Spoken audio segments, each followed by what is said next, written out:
I was just telling Jeff Lutz that I feel like I'm not in a simulation. I feel like I'm living in a movie. What do you think, Jeff? Are we living in a movie or a simulation or what in the heck?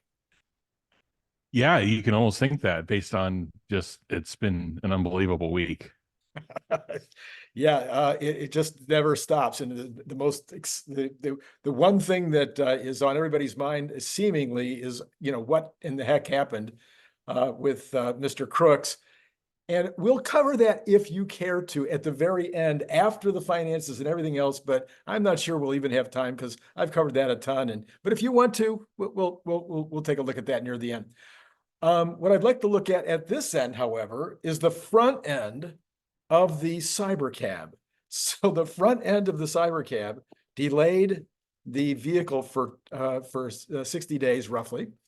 Have you any thoughts at all as a car guy, as a Yeah, manufacturing guy? yeah. Well, first off, I mean it's okay and appropriate to take Elon and Tesla at face value. That's point one. I always do. Point two, um, is I was trying to understand like what are the changes, what's involved, because Tesla has full machining, they've got a tool shop, they've got the ability to obviously to do, a lot from a decoration and from a construction perspective on anything and do it quickly. Mhm. So the 8 weeks, it feels like there's some functionality that's being touched here as well. It's not purely aesthetics. It may be aesthetics, but maybe not. So we'll find out. We don't know if it's 8 weeks, by the way, too. No.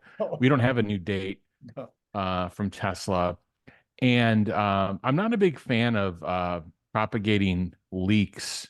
Let the company comment and take it from there. Nobody should be leaking from inside of Tesla. It's unfortunate, that they did. But the whole thing of like trying to spin this into like, well, this is probably a good thing. I don't know. I don't usually when you're a company and you set a date for an event and you get everything kind of, you want to hit the date for your event. Yeah. Yeah. So, will we have more, as Elon alluded to, maybe will more things be ready, a couple months later Uh-huh. than they would have been in August? Probably. So maybe there will be more to see. But it's not usually a good thing. I'm surprised it takes 8 weeks to I'm not surprised. It does take 8 weeks to do major prototype spins when you're really touching some of the deeper functionality inside of a product. But if they were Sure. just doing a modification, I would think they would have been able to do it faster. But we'll find out. So maybe one of the advantages of waiting a couple of months would be that we might get even all the way up to FSD 12.6 or 13 or 14 or whatever they might call it. Yeah. I mean, I've always viewed it as these, six or so tracks that are progressing at the same time. There's a Cybercab prototype that they definitely want to unveil, a new type of Tesla vehicle, purpose built for robotaxi. That's train number one. Train number two is the software that's running, in that vehicle, not necessarily FSD, but just that whole experience for that vehicle. What are the users going to be able to do in the car? Is it full voice only? Is there even going to be any touch input? So that's that. What's that software experience inside of the car? The third track is autonomy, and where will it be from an autonomy perspective? You know, and then the fourth one will be that the ride hailing app, um, and its functionality. I mean, to me, success would look like, for that event that, Elon reaches into his jacket pocket, pulls his phone out, opens the Tesla app, and there's a bright shining button that he presses to Right. hail a vehicle, and a cybercab pulls up in front of him, and he gets inside, and it takes him to whatever, event, wherever location he voices his input to.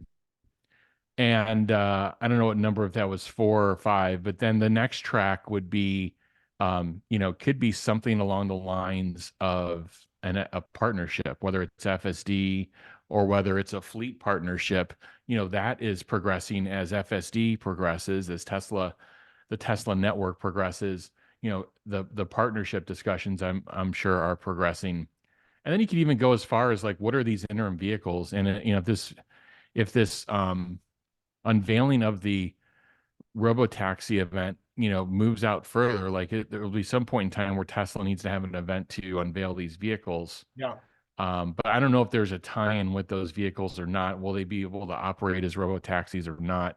I think the robotaxi event is really around robotaxi, and it could be multiple form factors Sure. too of a robotaxi. So, yeah, I think there's these 6 or so trains that they've got to keep running and synchronized. And at some point in time, they snap a line and say, you know, 8.8, this is what would have been ready. And guess what? We didn't like the way the physical prototype looked. I want to change X, Y, and Z. And then those 6 trains keep running. And then, you know, let's say it's 2 months later and it's in October. Well, those trains will be at a different point in time and maturity, and they'll snap a line and say what's going to be ready then. There may be some new things ready. Yeah. Yeah. Okay. Well, speaking of trains and timelines, we've had a lot of noise about 4680 over the last 2 days. Suggestions that there's a September goal to have it ready for the next level version, the next version of 4680 ready to be finalized and begin production. Noise that by the end of the year, maybe there'll be at some really significant ramp level. Is that how you're hearing it, or how are you hearing it? And what do you think about all that? Yeah, it's all, a lot of it's speculation again. But this is, you know, this program has been under development probably for 5 years. And I don't think Tesla believes they're where they want to be. But they also went after some pretty audacious goals. And so if they can transition to a dry electrode process, you can remove basically a number of process steps involved to complete the assembly of the battery. And you can reduce the cost structure. You can reduce the size of the operation. You can really modularize these battery operations and put them next to each of your factories or inside of them. And it really changes the ballgame. So I think they could be on the precipice of solving something along those lines. And it'd just be interesting to me, like, how would you deal with then the, you know, the consuming, you've been shipping, you know, product to date. And if there's a meaningful change in performance, just how do you deal with that? And how do you introduce it into production?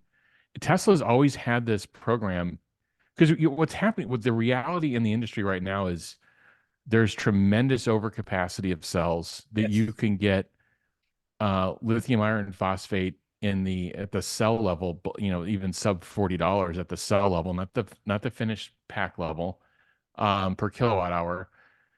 And you know, there's pricing all over the place. Tesla has access to that pricing just given the volume that they procure and the fact that they have really low network latency in their supply chain. So when Tesla buys a battery, it is literally put into a vehicle and it's sold through to a customer faster than any other car manufacturer in the world. If you're somebody who makes batteries, Tesla is like a juicy steak to you. If you get business with them, it's great. You're not going to get the greatest pricing in the world because they've got tremendous leverage, but you're going to get something even really more important, which is when you sell into them, they sell out very quickly, and then you can replenish your stock. They can help your supply chain move faster. That's what, you know, speed is everything in this. So 4680 is a hedge for Tesla, but it could become a larger component of their business if they figure this out. But even having it as a hedge is very important to them. So balance sheet wise, you know, this is certainly a drag on Cybertruck. The operation itself is a cost drag, a COGS drag on the company. So if they could figure this out, they fix that.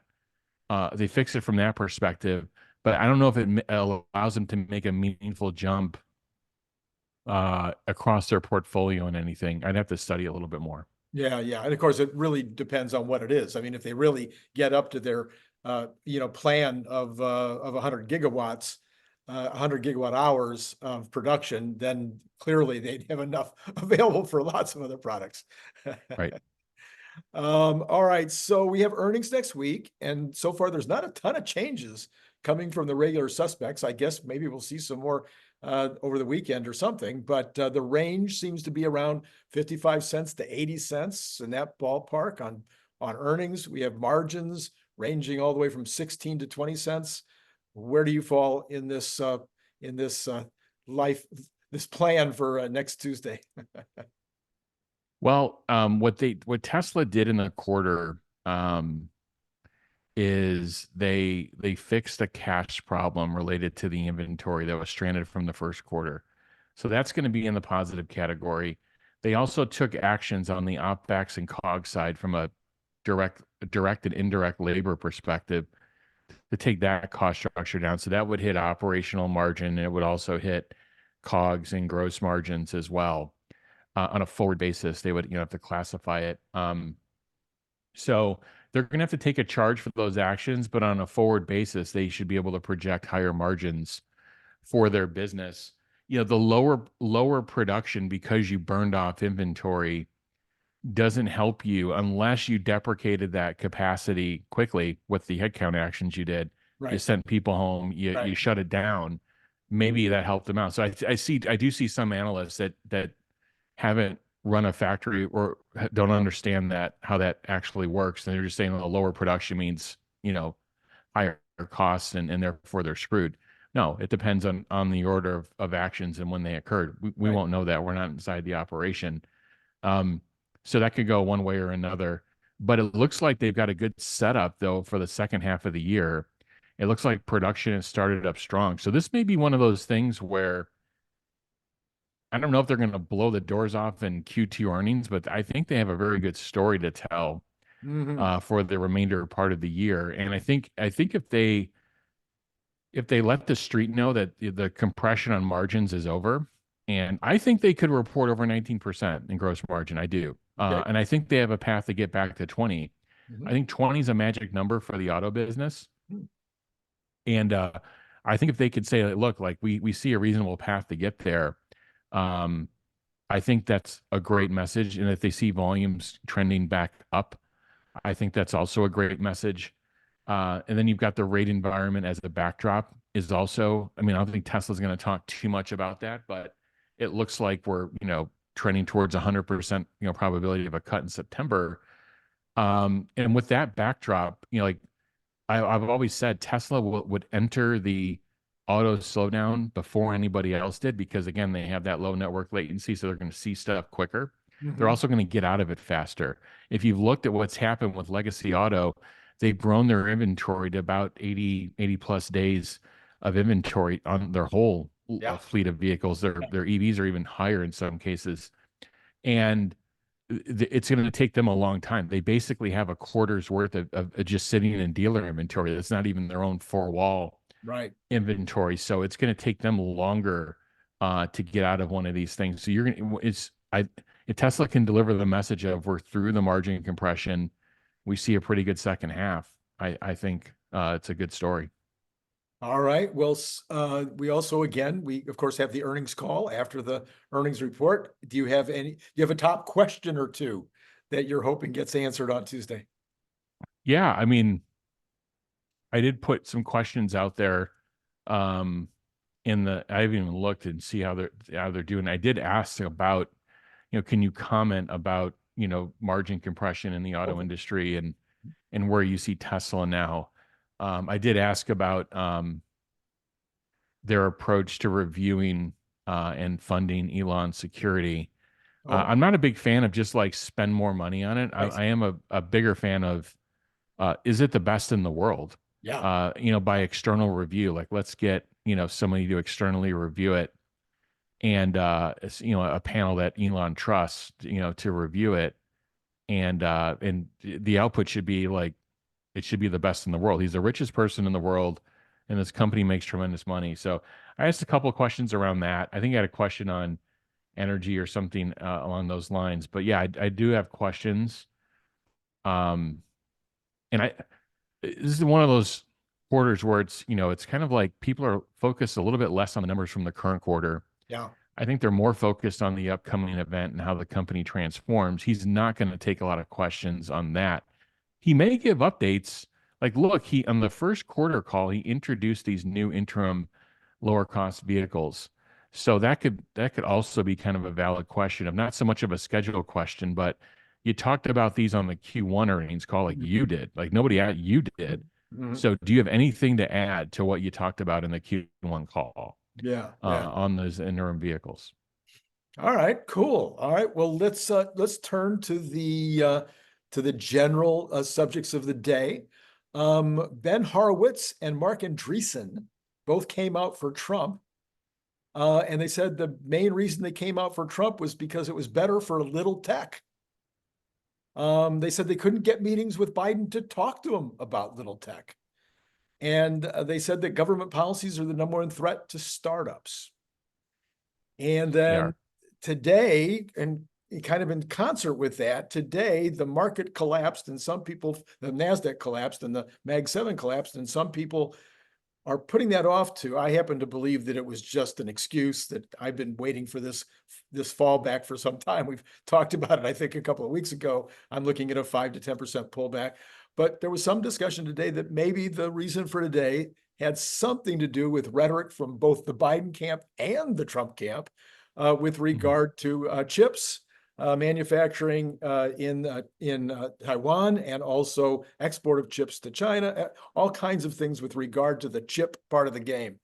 And I've stated on this channel many times that if Biden didn't do anything else right in his administration, I believe that chips and batteries are strategic items that we need to make sure that we're doing well with in the United States, and that doing something to get the United States back on track with regard to those two manufacturing issues was important. All right, having said all that, I'm wondering, my big question for you, but you can answer as much of that as you want to, or speak to as much of that as you want to. My big question for you, you know something about the chip game.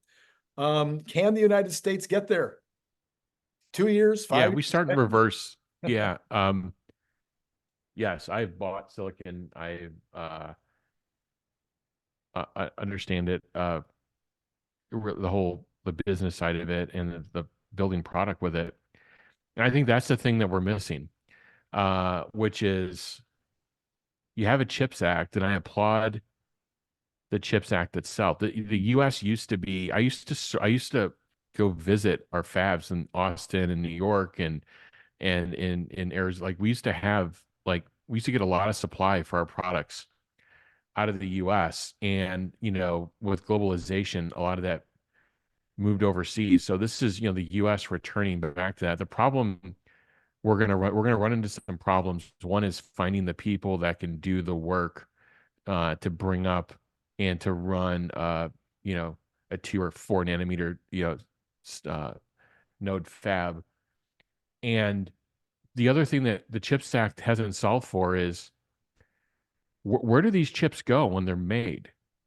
And what have you done to the supply chain? So if you haven't brought back the assembly and system level assembly of consumer goods like TVs, like cell phones, like the big things that silicon goes into, if you haven't brought those back, then what you've done is you've created inefficient supply chains, and you're going to put more miles on these chips to send them right back to Asia to add value, to put them in the products, and then ship them back here. And there's still going to be an export at the system level, at the higher dollar value level, coming out of Asia, because we haven't solved that problem. And I have experience solving that problem. I built a smartphone factory here in the U.S., and I understand the economics of it. I don't know why that's been just completely avoided, but it has. Even in the auto business, a lot of the new capacity that's come up in the auto business has been in Mexico, and even some in Canada. 1 in 3 people don't realize this, but 1 in 3 people, when they see a GM or Ford vehicle on the road in the U.S., they think it was American made. 1 in 3 are made in Mexico, and most of their EVs are made in Mexico, by the way. And people don't understand that. So it's great to have a CHIPS Act. My concern is we haven't thought about the implications of it and those next phases of it, and they could have. But I agree on the battery side. If we're going to do something, if we are going to have a Republican administration and Congress, what people don't realize, like the IRA is a law. It's an act of Congress. A new president can't just come in and just like say we're not doing this anymore. Right. You'd have to, it would have to go through Congress. So if you're going to do something to that, first off, get rid of the gas guzzling vehicles that are getting a $7,500 credit that have a 7.5 kilowatt hour battery No that kidding. go 20 miles. Get rid of those. One, even if you got rid of the consumer credit and said, hey, look, we can't afford this for whatever reason, keep the credit in on minerals and batteries and subsystem. Get the supply chain going. That's the problem we have. That's what's broken in the US is the lower level supply chain. So, so that's kind of my comment on chips and batteries. On the 5%, by the way, I mean, I have an experience. I mean, I won't get into too much detail, but in in 2013, I built a smartphone factory, multi-million unit factory from in Texas. And I remember going to our federal government at the time, it was 2012, 2013, with our team and people. And, we were looking for some assistance and, do you want to sponsor this? It's a Made America thing. We're doing this. We want to build here. We want lower network latency. We have huge customers in the US. And there was really no interest. There was no like Made in America interest at that point in time in politics. Now that at the state government level, there was tremendous interest in Right. Texas, and Right. they were pulling that forward. I remember meeting, Rick Perry at the time and others that were pulling that forward. But there was no effort to bring manufacturing back from Asia to the US at that point in time. So this is really kind of started in the 2016, 2017 timeframe, and it's continued. And it's continued even through this administration. Again, I applaud the CHIPS Act, but it honestly hasn't produced anything yet. It's going to take time.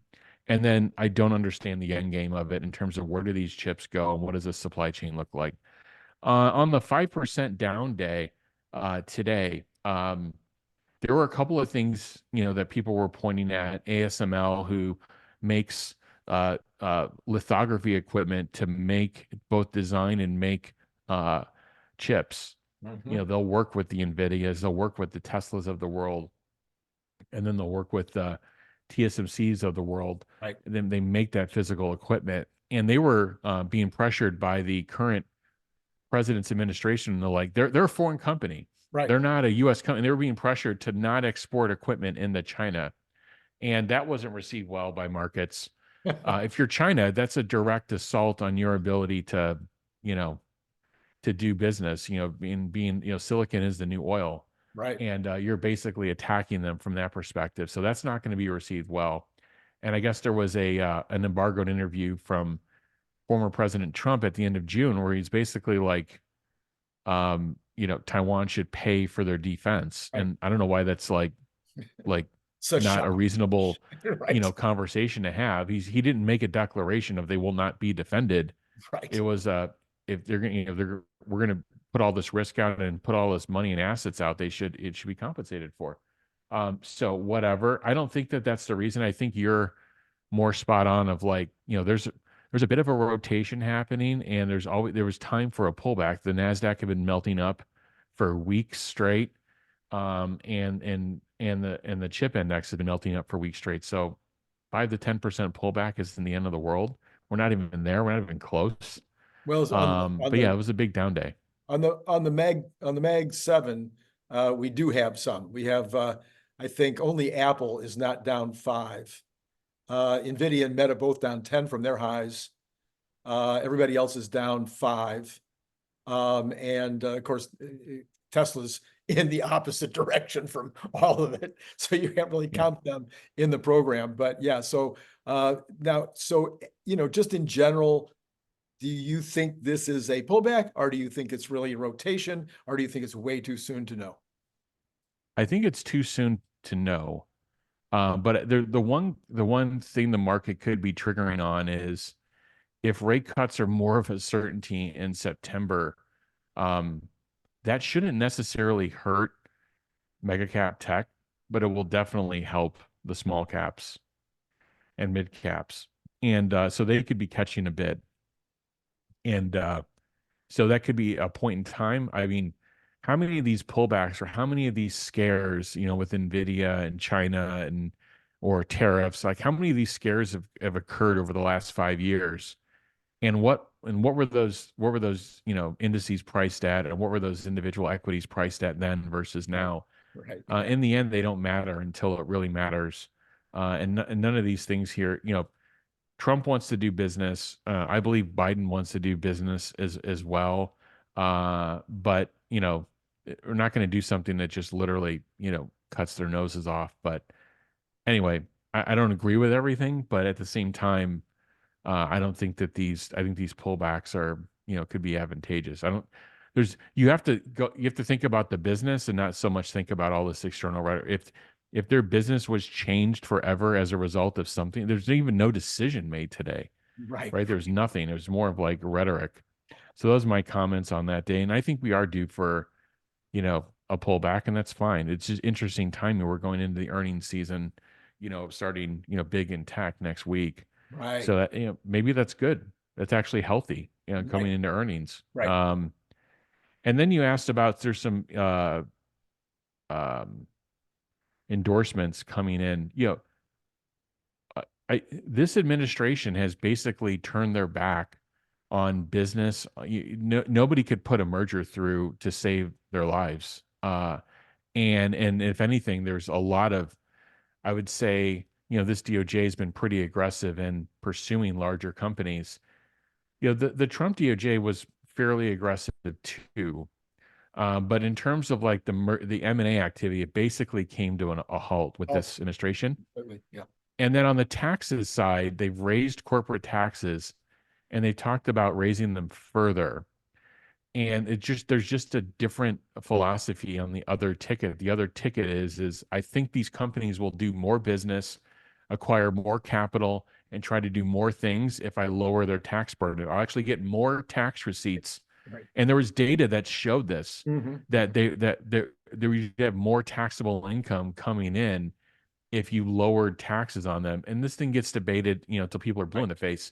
But you just have different approaches. So you're going to have these people. They turn their back on Silicon Valley. This most recent administration. So they're not going to just sit there idly. These are people that, you know, are they're VCs. They have accountability for tens of billions, hundreds of billions of dollars if you put them all together. They're not going to sit there with their hands folded and just salute. They're going to, you know, vote with their feet.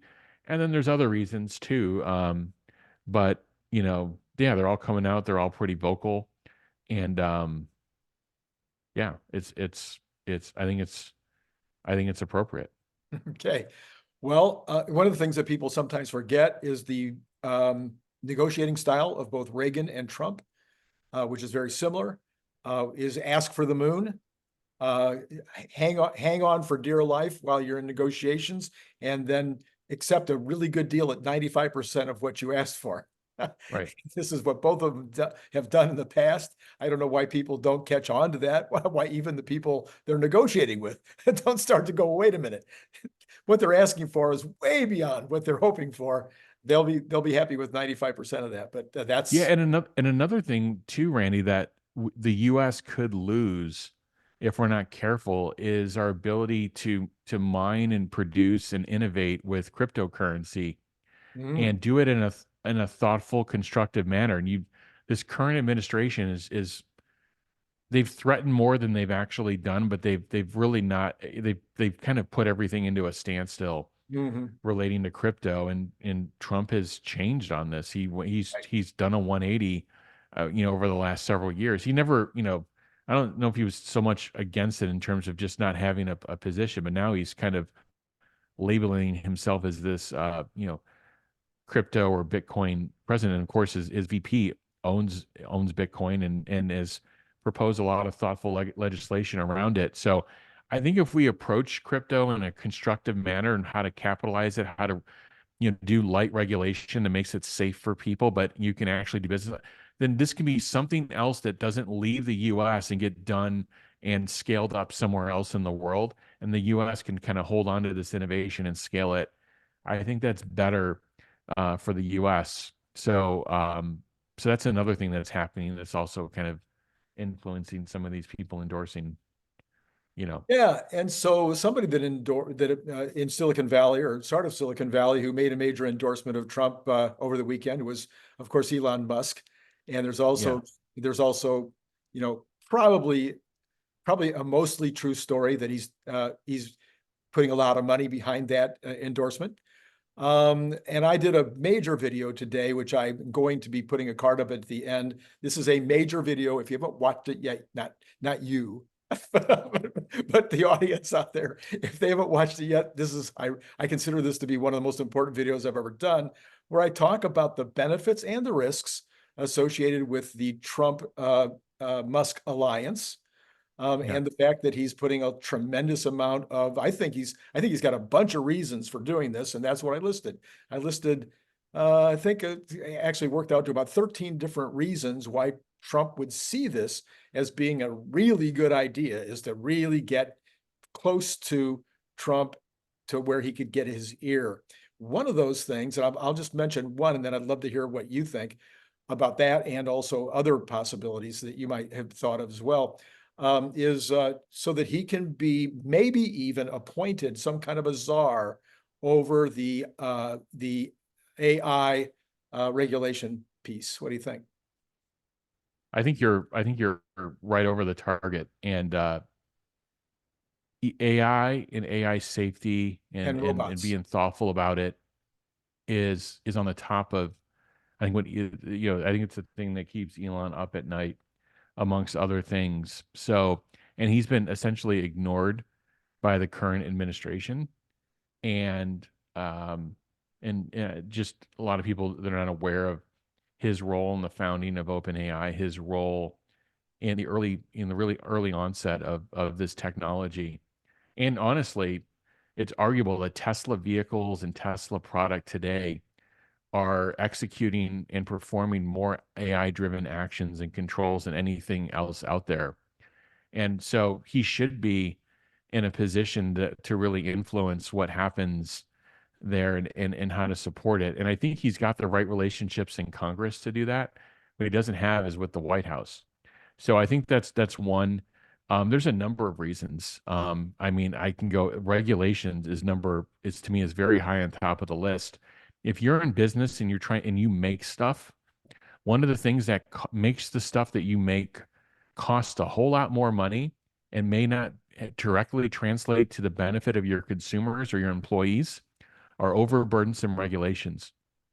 And so if he can get some help there, I think that's great. I think that's also at the tied at the probably the if you were to put the top three things that, I think what you said around AI is number one. I think maybe tied for number one is this whole lawfare that's against Elon. He's got every single, 3 or 4 letter agency investigating him personally. And he's got, various justice departments around, so there's just like he's a target, Right. and he's been made a target. We've had the FCC, one of the FCC chairman on Spaces basically say that, yeah, this is what he's seen. So I think that's at the top of the list, and you just wants this stuff to like be shut out. It's if he does something wrong, it's obvious, it's blatant. I think Elon respects the justice system, and we'll deal with it. But just this nonstop of just dragging him into courts, I think that's at the top of the list, along with AI regulation, taxes. I think he can probably have a stronger voice on EVs and where we should go from a subsidy perspective. Right. I think he's got a lot of ideas around carbon taxing. So, I think this is a big deal for Elon. I think that it's getting so difficult and it's getting so strenuous that it's to the point of like it's kind of at a boiling point. Like something has to happen. So I think he wants to have influence. And this in 2016, people are like, oh, look what happened in 2016. It didn't work. Elon was a different level of maturity, a different level of standing in business in 2016 versus 2024. He's a media mogul now. Yes. And he's got the accomplishments in EV and space. Not that he didn't have them in 2016, but he really has them in spades now. Right. Okay. Yeah. So one of the other thoughts that I had was that in the 1950s, Eisenhower is mostly remembered for having set up the interstate transportation, for setting up the highways, for, whether Eisenhower laid them out or not, but he was the driving force. to put the interstate highway system together. To me, we're on the brink of doing the same thing with energy in terms of redistributing it in new ways. So the idea of distributing to regions and localities as opposed to putting it all on giant power lines going across the country. And I don't think there's anybody, I don't see any evidence that anybody in government has a clue that we're on that trajectory. And I feel like Elon is the guy, if he was, again, in a tight relationship with the president, where he could say to the president, you could go down in history as the guy who completely restructured the way that we move electrons across the United States at a time where moving electrons across the United States or in regions is going to be more important than it ever has before. Yeah. What do you think about that idea? Yeah, no, I think it's energy, right? It's at the top of the list, and with what's going on with data center, what's going on with EVs, what's the tax on the energy grid and also the defense of our energy grid, Right. I think are critical. So you've got a redundancy issue to deal with, you've got a cost issue to deal with, and there's just so many different things. Even with internet, how about restoring the Starlink, FCC contract, the government contract, the $900 million one that was struck down, that was granted and then struck down by this current partisan FCC. Like, there's so many different things. I mean, it's such a long list. So I think, yeah, he wants, someone he can partner with. You just can't believe the vice president candidate. He's been interviewed, spoke very highly of Elon. We don't have that with the current administration, and it's strange. It's strange, like, you have an EV summit and not invite the person who is known all over the world, respected by the Chinese, respected by the Europeans, and certainly respected by Americans, as scaling up the EV industry and making it real. And to have an EV summit and not invite him, and to try to, what people don't realize too is they tried to carve him and Tesla out of the IRA by making it union only, and that was pulled out. That was from the White House, and that was pulled out later on. And I mean, they have tried everything.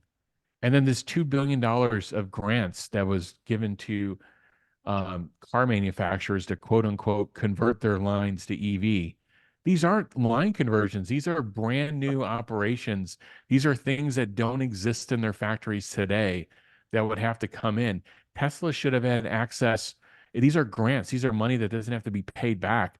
What's the ROI in those grants, giving them to those companies that have produced highly negative ROI in EVs versus giving it to Tesla? Or not giving it at all. Just keep it. Or not giving it at all. Let's not spend $2 billion. So, so I think there's a number of points of intersection. It's exciting to see what could happen, but this election is not over. We've seen a lot of crazy things that could happen. And, but I think Elon's trying to, if he's going to make political donations to affect, his company's future and his future and what he thinks is right. Yeah. Okay. So now, we can, we're at a crossroads here. We can go over the, the market, what happened today in the markets, and then talk about what happened on a rooftop in Butler for a few minutes, if you're interested in doing that, or I can set you free and I could just do the financials myself. Your call. Yeah, I have a few minutes to spare. All right, let's go ahead. All right, let's see where we are. We know that Tesla was down today, down fairly heavily. Tesla was down $8 at the end, $8.06. It has clawed back 60 cents of that in the after hours, sitting at 249.10. Dow was up 243, NASDAQ down 512, S&P down 78, Magnificent Seven all down, NVIDIA down 8, Microsoft 6, Meta down 27.80. So it was a really down day for the Magnificent Seven, and even the Cathie Woods were all down as well. They had started up nicely in the morning, but then they succumbed as well. And actually, the Russell didn't do well today either. It was down. Only the Dow Jones was up. Any thoughts about any of that? Well, Tesla and Apple were basically down, one for one with the NASDAQ. And Tesla normally has a 1.5 or 2 beta. So it actually did quite well. NVIDIA was down, kind of 2.5 times the NASDAQ. So that took a bigger hit. AMD, I know it's not in the Mag 7, but that one also, that took a, over a 10% hit. Right. So some of these ones took a lot more punishment. I think Apple and Tesla came out okay. I know, I'm just looking at it. Amazon, came out okay, but everything's kind of taken a bit of a hit. I mean, Meta definitely took, a decent, more of a 2x type hit to the NASDAQ. So some of these things got a little bit more punishment, but I think Tesla actually, from a relative strength perspective, held up well. And I think part of that message is, again, going back to, what's the company working on, greater emphasis on energy and, rate cuts coming. There's a lot of things that are kind of turning into backstops for Tesla that were dragging it down earlier. And of course, the certainty with Elon and having a better delivery quarter than anticipated. There's some things that were drags on the company that have now turned into tailwinds. On the bonds, we had the bonds down earlier today a little bit, and we have them rebounding in the after hour or the pre-market. We're back up to 4.159, but that is still a pretty good number. It appears that, see, I don't care what the voters are saying about what's going to happen in September. I know it's at 100% or something for September, having the interest rates come down, but the bond market, they've got money in the game, and so I kind of trust them more. It seems like they're a little more skeptical about this reduction in September, and Trump was the implication today was that Trump was saying to Chair Powell, "You get to stay in your position if you do good things." I guess is the quote, which was interpreted to mean, don't cut in September. I personally don't think it's going to have a massive difference on the election, certainly not, because it's going to take 3 or 4 months for that cut to have any impact on the economy. But I also don't think it's going to have really that much of an impact on the overall economics, whether it's in September or November. What do you think? Yeah, no, I actually think the markets have melted up a bit in reaction to, since the debates and even before that, is kind of, Trump having the swing state lead. I think the markets, are, he's pro business, and I think they're going to move up. And, the markets had done terrible in the beginning of the Biden administration, and it was awful. The drawdown we had was awful, but we have to say, like, during his administration, we are now record high, right? NASDAQ, S&P, and Dow. So that has returned, but a lot of people got wiped out or lost a lot of capital, during that time frame. So I think the markets are reacting to, soft landings kind of more back in play versus, it looked like the bond market was melting up for a while and there was no end in sight. Rate cuts were being taken out of the year, and we were in this weird place, and then everything kind of started coming back together, and we've had a couple of good inflation prints as well. And the job, I mean, since when is the job, the unemployment rate gone up 0.5%, and we'd not have, some major problems coming. So I think, if the Fed, the Fed is going to set up a September rate cut. They are basically already have now. And if they keep on that rhetoric, and even in the Jackson Hole in August, I think the markets will respond favorably to that. We could see the labor number could be in 2 weeks. That labor number could really have a big impact one way. Well, 2 weeks, 3 weeks, I guess. One way or the other. If it goes up to 4.2, 4.3, I don't think there's any question of a cut. Might even be a half-point cut. But if it goes the other way, if it would slide back down to 4.0, I could see them holding off. Maybe. They are respectful of this long and variable lag piece of it.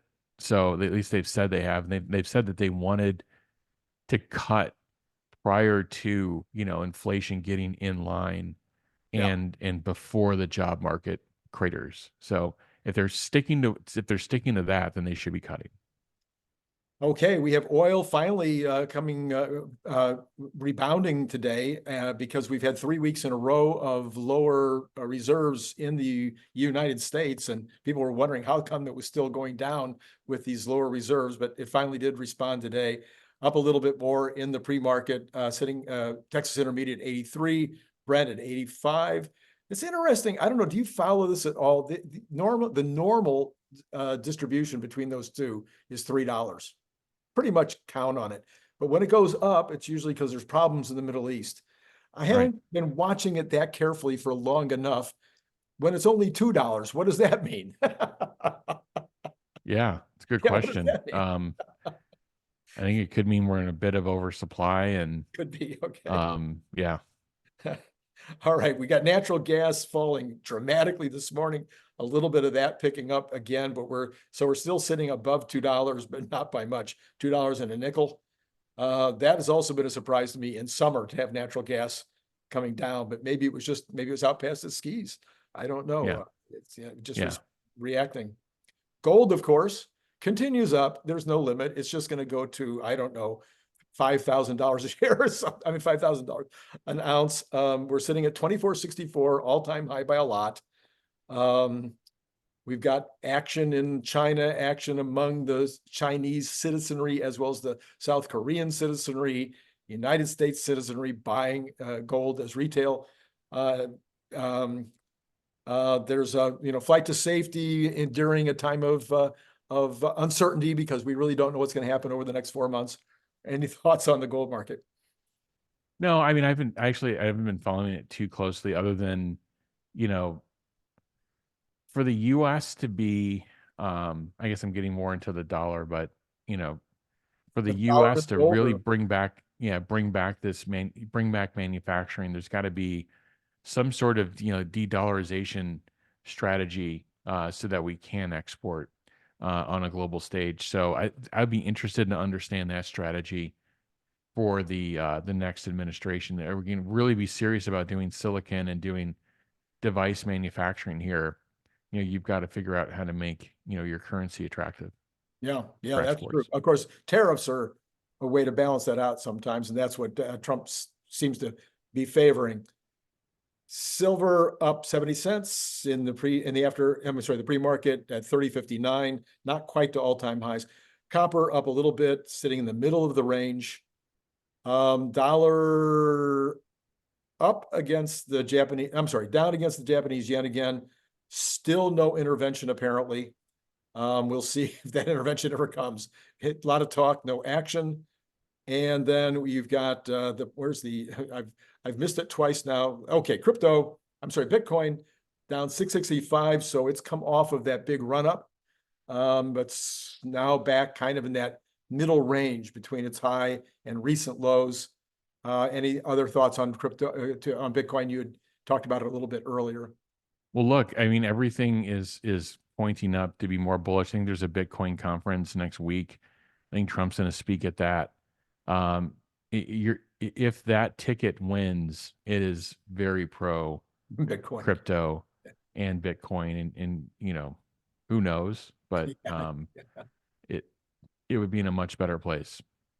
All right, on the equities, we've got the Dow up 56 in the pre-market, which is 0.13%. S&P's up 950, which is 0.17%, but the NASDAQ is rebounding better than anybody. It's up 57 or 0.29%. Not surprising after the big sell-off today. It'll be interesting to see if this carries through in the morning. Yeah, you'd like to see it almost like open red and then have a rip-roaring recovery. Right. But let's see what happens. We've had some pretty big drawdown days, and then the next day, you get half or 2/3 of it back. So yeah, we'll see. All right. So there was this kid. And I'll lay out the scenario. Okay, and I'll let you respond to it. I did this a little while ago on X. I did actually had a huge video go viral the other day on this, but it's been updated now. So the current scenario is 10 days ago, Mr. Crooks decided he was going to do something at this conference if he could, or at this conference if he could. He spent all that time scoping out the place and figuring out what could and couldn't be done. Gave a week's notice to his boss that he's going to be out that Saturday. Then on the morning of, went to a hardware store, bought a 5-foot ladder, went to an ammunition store and bought 40 rounds of ammunition, headed an hour over to Butler, parked his car, walked around the grounds for a little while. Meanwhile, his parents were calling the local police and telling them that their son was missing. We don't know any more than that, just that he was missing. He had been spotted on the grounds by people thinking that he was acting oddly. At some point, apparently, he had figured out his plan. Who knows how he came up with his plan, but he came up with a plan. He went to his car, got the rifle, got the ladder, got his controller to blow up his car because there was explosives in the car, got the remote control, went over to the building and either used his ladder to get up to the roof or used his ladder to get up to the air conditioning units or just got up on the air conditioning units, got up on the roof.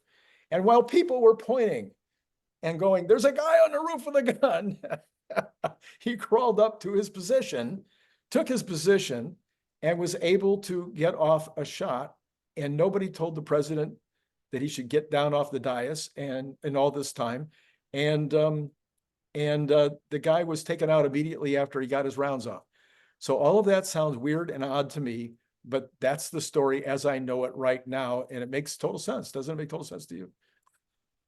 Yeah, it's either incompetence or, like almost like some sort of willful neglect. And the new information I think that came out in the last hour or two, because they were in a Senate hearing going through some of this, is that they knew, I think 9 or 10 minutes before former President Trump took the stage, that there was an active threat. And to let, the former president take the stage with that. So obviously who gave that all clear? And then the whole commentary about, these slope roofs and, basically, everything within a mile should have been, or more, should have been scoped out, cleared, guarded. And you have something that's, if you talk to, sharpshooters and marksmen, 130, 140 yards is a layup to them. Right. And if you now see the videos on X of, it's basically, he had him in, Trump dodged the bullet, basically. Yes, he did. The bullet was on track to hit him and end his life. And unfortunately, we lost another American, during that time, and other people were injured.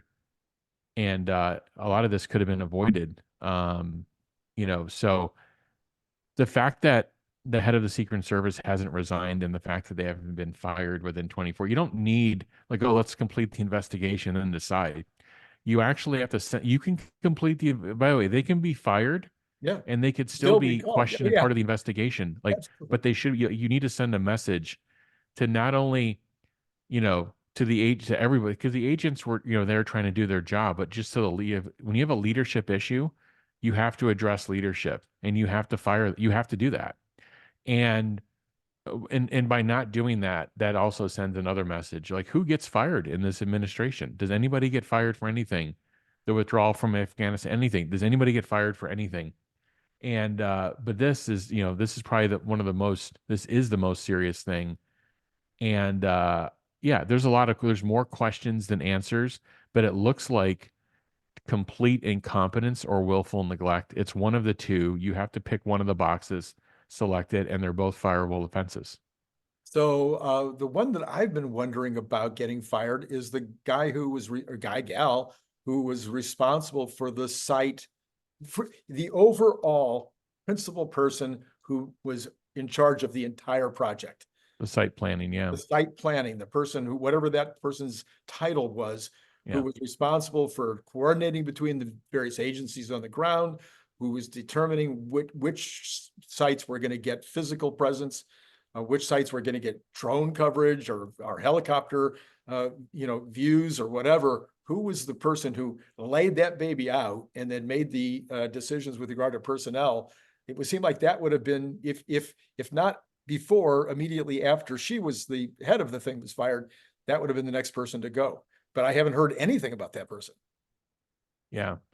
And they've got to get through an investigation, but they honestly, to me, the DHS secretary, for many other reasons, and this person, they should have been fired. And I've experience in business, you have experience in business. And when you have a collapse that puts, the work that you do or the company or the country at enterprise, we call it enterprise risk in a business. Right. When you do something on that order, whether it's accidental or not, they have to go because you can't, there's another event coming. Yes. And so if you haven't closed the loop and solved that problem, first off, you want to solve the problem, you want closed loop corrective action, but you also want to send the message. You actually want to take out incompetent people that obviously allowed that to happen, or it allowed an organization to let that happen.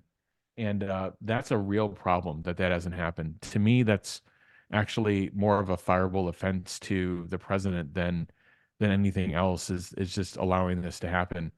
I think his words have been, okay and appropriate on it, but honestly, this should be a situation where you kind of rally the country together to say this is not how we do business, and and turn it into kind of more of a not a positive thing, but anyway, and he should have sent a better message. And I guess they just gave protection to RFK, whose father and uncle were killed by shooters. And they were, and he went the last year without Secret Service protection. I mean, there's so many questions about the judgment of this leadership and the decisions they make. Are they partisan?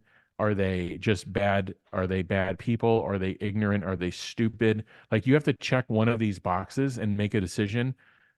And all the boxes say they're fired. Some of the boxes say they should be prosecuted. So you just have to understand, like, where is this going? But you have to send a message too to the, I guess there's $3.2 billion a year that goes into funding the Secret Service. right. How is that money being spent? Yeah. And how did we get to a point where you have the leading presumptive candidate from the other side, the most recent president of the United States, and polling to be the future president, and there's a roof 130 yards away that's completely unmanned with a gunman that regular people are pointing up and saying, this is the problem, like, it should be stopped immediately. And Right. how does that happen? Yeah. And one thing that's, I mean, there's so much already that is critical that is being discussed. But one of the things that I thought was incredibly bad management was the aftermath in terms of the Secret Services and the administration's position with regard to future security. There was fumbling in every direction. Well, no, we already gave them enough security. No, we didn't. Oh, well, we thought, well, we actually, there was other things going on. Jill Biden had an event. I mean, it's all this nonsense about whether there was or wasn't the right security. Maybe there was substitutes that were put in place that because the regular folks couldn't show up or whatever. It was a complete, I've never, as you point out, I only had a little company, 100 people. If my managers on a trade show event had been, putting together the event, and something had gone that badly wrong, and they have been like, well, it might have been this and it might have been that. I mean, holy mackerel, it was unbelievable. I mean, my comment would have been, we have done, I mean, the first comment out of the president's mouth, in my opinion, should have been, we don't know what happened, but we are going to find out. But not only going to find out, we're going to fire people, and we're going to make sure that every single event from this point forward is covered with a blanket. Yeah, absolutely. 100%. I mean, what other appropriate answer is there? There isn't. I just don't know. So, and then I guess Abbott sent up, did I read that right? That the Governor Abbott sent up a couple of hundred of his troops to help out of the GOP convention? I mean, you'll see a lot of that. Unfortunately, it won't be coordinated as well, but you need to get down. We need to get back to what the Secret Service is known for, what our intelligence is known for, and really um, and leverage it and use it. We need the best of the best. We need, the body people that cover the president should be his, his build or bigger. We need the ability to really do proper protection. And the message back to pulling this full circle to Tesla is Elon needs equivalent Yeah. or better, security. He's got threats on his life. He's a global public figure, one of the most widely known figures in the world. He's obviously polarizing to some people, Yes. and he needs, a third party, Blackwater type review of his security. He needs, he needs the best high tech, foolproof, security in the world. And thank you, Tesla Boomer Mama, once again for stepping up and putting together an effort to make sure that that happens. Absolutely. All right, I'll give you one last shot here. Is there anything else that's on your mind, you're passionate about today that you didn't get to talk about? That's just no, I think we covered it. It was a great show, Randy. Thank you. All right, thank you for being on as usual. Next week will be the day after earnings, so that could be an interesting day for a conversation, and so we'll look forward to that. And to everybody out there, as always, it has been absolutely incredible and amazing talking to you.